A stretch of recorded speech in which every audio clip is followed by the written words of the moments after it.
Due to unfortunate events, Russia is currently invading its neighbor, Ukraine. Following the heavy bombardments that the Russians are launching, a number of cities will become almost unlivable and many important monuments of the Ukrainian people will be destroyed. But will there be a future for those?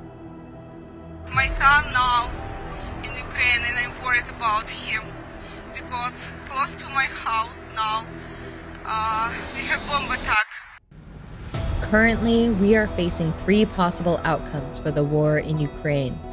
The first and best outcome is represented by a Ukrainian victory by repelling the Russians with the help received by its Western allies.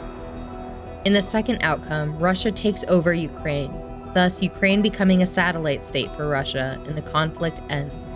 The third and most disastrous ending represents the conflict going on the global scale, with the possibility of nuclear missiles being fired.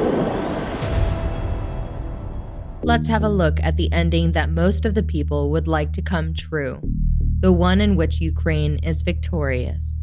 Ukraine, backed by the EU and NATO states, pushes back the invading force, reclaiming all the land that was conceded except maybe Crimea and the Donbas region. Now Ukraine is entering a hard recovery period. I know it is difficult to talk about recovery while civilians are still under attack, while hospitals are being bombed, and where cities have lost power and water.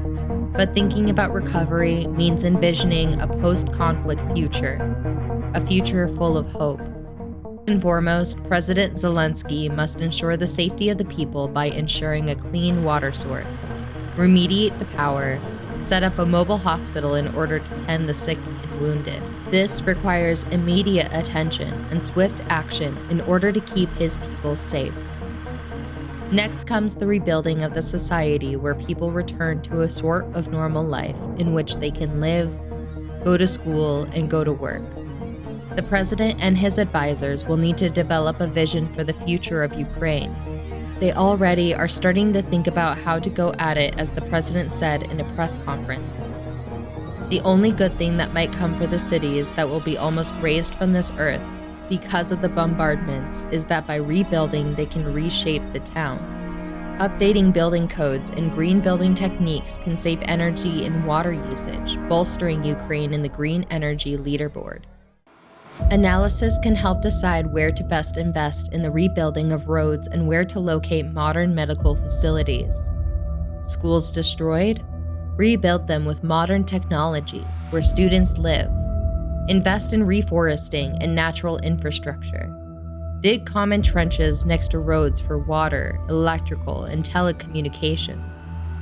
The massive physical and natural infrastructure damage caused by the Russian attacks will require significant planning and investment, very likely in the hundreds of billions of dollars. But the money will come from the EU and NATO allies, as they are already discussing to create an international fund for this cause.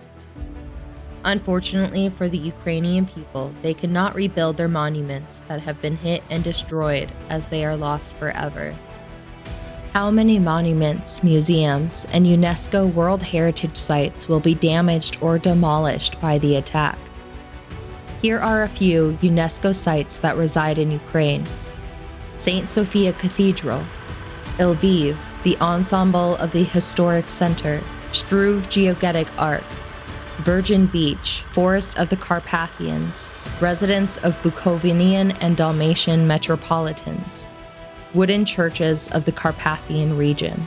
Inflicting damage upon those sites is hurting the whole globe's population, as most of them were cultural and touristic sites. Local people are trying their best in order to preserve them, but what are the chances of statue or building to stay intact when hit by a missile? As of right now, only Babyn Yar and the paintings of Maria Primachenko, who were stored in Ivankiv Museum, were officially announced as destroyed by the Ukrainian authorities. But as the conflict unfolds, how can we be sure this will be the only damage done on the cultural side? Another challenge that the Ukrainian government must tackle is the millions of people that became refugees and fled to Western countries. They need to create a support plan in order to get as many people as they can back home in order to reunite with their loved ones. But getting those who left to return is no simple feat. The longer people stay away, it's more likely that they create a new life for themselves, thus making it much harder to return home and start again. Also, younger and healthier people find it easier to move, making the population left behind older, sicker, and poorer.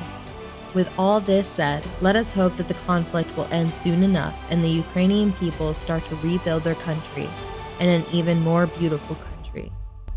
If you've enjoyed this video, please leave a like and subscribe.